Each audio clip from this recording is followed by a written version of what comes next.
시청자 여러분 안녕하십니까? 1월 27일 수요일 KTN 뉴스입니다. 조 바이든 대통령은 취임과 함께 새로운 이민개혁 법안과 여러 행정명령을 내놓고 있습니다. 이민개혁 법안의 주요 골자와 한인 사회에 미칠 영향에 대해 알아봤습니다. 바이든 대통령의 이민개혁 법안 주요 골자는 서류 미비자들에게 합법 체류 자격을 주고 8년에 걸쳐 미국 시민권까지 받을 수 있게 하겠다는 것입니다. 해당 법안이 최종 통과되기까지는 아직 많은 절차들이 남겨져 있습니다. 이번 법안과 관련 한인 사회에 미칠 영향에 대해 최용돈 법무법인의 최용돈 변호사는 이번 법안이 통과되면 상당수 서류 미비자 신분의 한인들도 혜택을 받을 수 있을 것으로 전망했습니다. 미국에 지금 현재 1,100만 명 정도의 서류 미비자가 있다고 하는데 한인들도 상당한 분들이 서류 미비자로 지금 힘들게 살고 계신데 만약 이 법안이 통과된다면은 정말 많은 한인분들이 음지에서 양지로 나올 수 있는 그런 좋은 기회가 될 것 같습니다. 바이든 대통령은 사면에 맞춰 국경으로 몰려드는 이민자들을 방지하기 위해 서류 미비자들에 한해 신원 조사를 통과하고 납세와 다른 기본 의무를 준수하면 합법 체류와 영주권을 부여하겠다는 것입니다. 특별히 불법 체류 청년 추방 유예 제도, 즉 다카 관련해서는 법안 통과 가능성이 높다고 최용돈 변호사는 밝혔습니다. 지금 계약안에 보시면은 서류 미비자는 처음에 5년간의 임시 영주권을 받고 또 3년 뒤에 가서 시민권을 받을 수 있는 그런 자격을 부여한다고 되어 있고요. 다카 수혜자들은 그런 절차를 거치지 않고 바로 영주권을 이슈를 하는 그런 법안이 들어가 있습니다. 그래서 다카는 아무래도 민주당이나 공화당에서 반대가 크지 않을 걸로 봐서 통과가 될 확률이 많다고 생각이 들고요. 포괄적인 전체 이민 개혁안은 한꺼번에 통과되는 것은 아무래도 좀 무리가 있을 거라고 생각이 듭니다. 최 변호사는 현재 다카 제도 관련 한인들의 문의가 많다며 애틀란타 전체로 본다면 1,000명 이상이 될 것이라고 덧붙였습니다. 저희 사무실을 통해서 한 학생들만 해도 수십 명 이상이니까 아틀란타를 다 합치면은 아마 1,000명 이상은 되지 않을까 그런 생각이 듭니다. 한편 텍사스주 연방법원은 26일 비시민권자의 추방을 100일간 유예하라는 바이든 대통령의 조치에 대해 일시 중단 명령을 내렸습니다. 두루 딥턴 판사는 이날 판결에서 바이든 행정부는 100일간 추방 유예 조치에 대한 구체적이고 합리적인 이유를 제시하는 데 실패했다며 추방 유예 중단 소송을 제기한 텍사스주의 손을 들어줬습니다. 또한 이번 추방 유예 일시 중단 명령은 14일간 효력을 발휘하며 전국에 적용된다고 판시했습니다. KTN 뉴스 스티븐입니다. 코로나19 백신 접종이 활발하게 진행되고 있지만 수요에 비해 공급이 절대적으로 부족한 것이 현실입니다. 바이든 대통령은 매주 공급하고 있는 백신 공급량을 다음 주부터 늘릴 것이라고 밝혔습니다. 김용성 기자가 보도합니다. 백신의 수요에 비해 백신 공급량이 적어 주 정부들은 백신 접종 대상을 확대하는 데 어려움을 겪고 있었습니다. 바이든 대통령은 다음 주부터 3주간 매주 공급하는 백신의 양을 기존의 860만 개에서 1,000만 개로 늘릴 것이라고 밝혔습니다. 백신은 주의 인구에 비례해서 지급됩니다.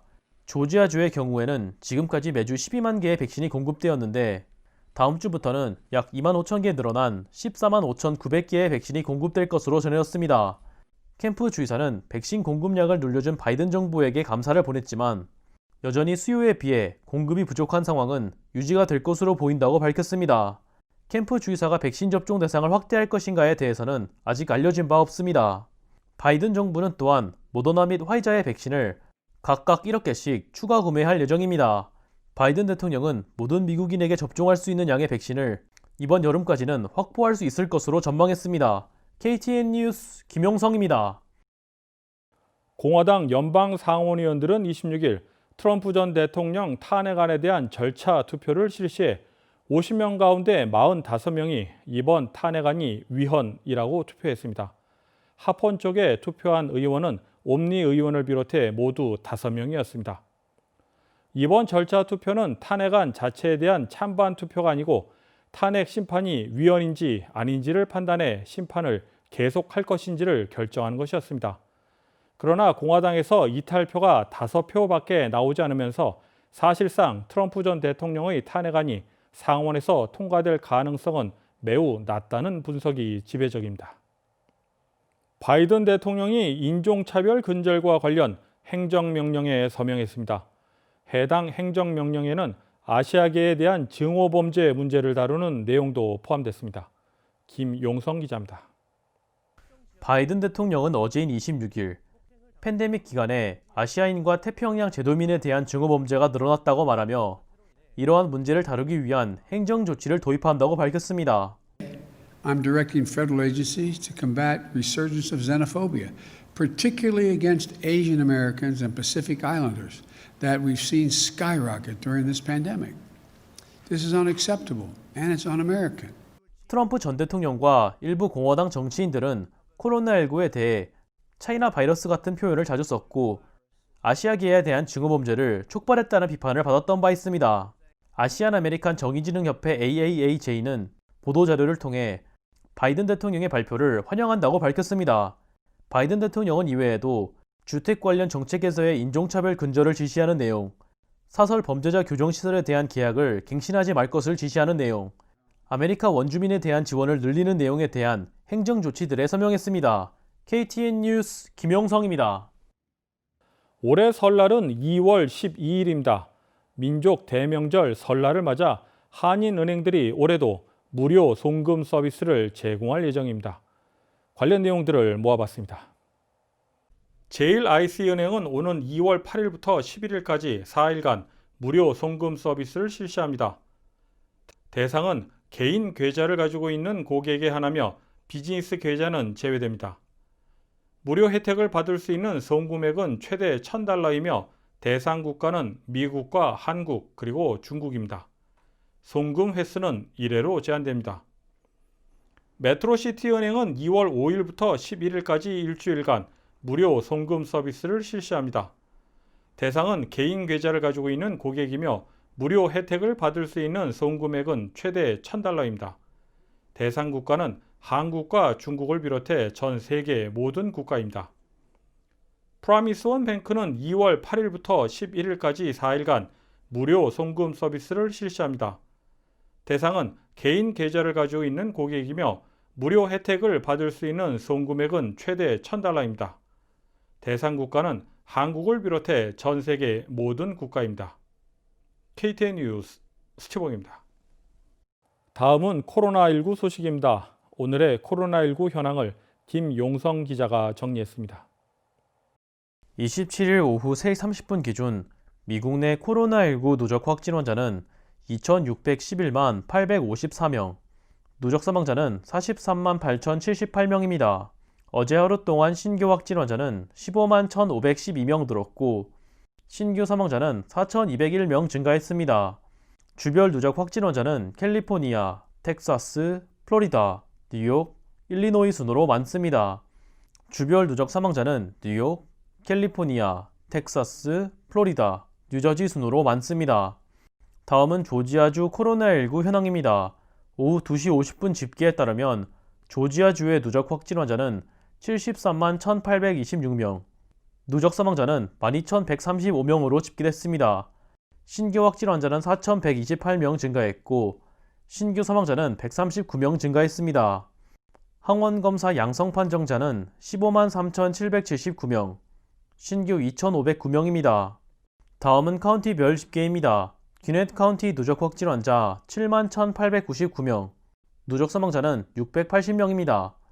26일에서 27일 사이에 신규 확진 환자는 472명 늘었고 신규 사망자는 5명 늘었습니다.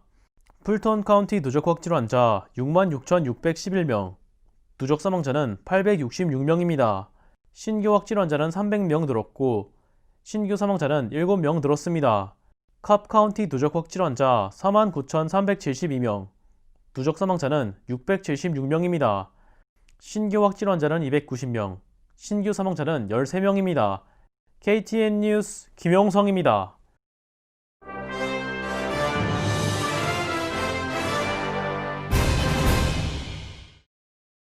텍사스주의 연방법원이 바이든 정부의 비시민권자 추방 유예 조치에 제동을 걸었습니다. 드루 팁턴 연방판사는 바이든 행정부가 추방 유예 조치에 대한 합리적인 이유를 제시하는 데 실패했다며 일시 중단을 명령했습니다. 바이든 정부는 이민 정책에 대한 재검토가 진행되는 100일간 비시민권자의 추방을 유예한다고 밝혔던 바 있습니다. 연방법원의 일시 중단 명령은 14일간 효력을 발휘하며 전국에 적용될 것으로 전해졌습니다.